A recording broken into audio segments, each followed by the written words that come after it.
Le jeu du chat et de la souris continue dans la bataille des audiences entre les chaînes d'information en continu en fin de matinée.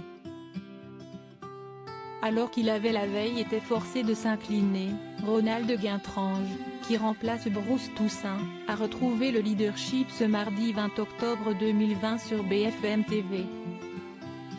En effet, le live Toussaint dans le générique, où le live BFM a pu compter sur 400 000 téléspectateurs en moyenne entre 9h et midi. La part d'audience a atteint 9,4% auprès des 4 ans et plus, et 12,6% auprès des CSP+, une cible commerciale importante pour le diffuseur.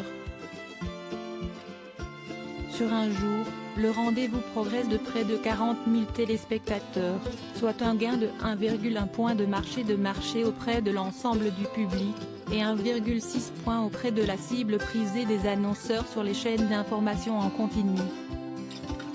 Bruce Toussaint devant Pro et Morandini sur la tranche horaire, France 2 reste la première chaîne nationale. La fin de Télématin entre 9h et 9h30 affiche plus de 23% de part d'audience auprès des 4 ans et plus. Amour, gloire et beauté a séduit 12,3% du public dès 9h32. Les Jumeaux de Passe et les Amours attirent quant à eux 9,3% et 14,8% de part d'audience. Avec 9,1% de part de marché auprès des 4 ans et plus entre 9h et 10h30, l'heure des pros sur nous n'est pas loin derrière.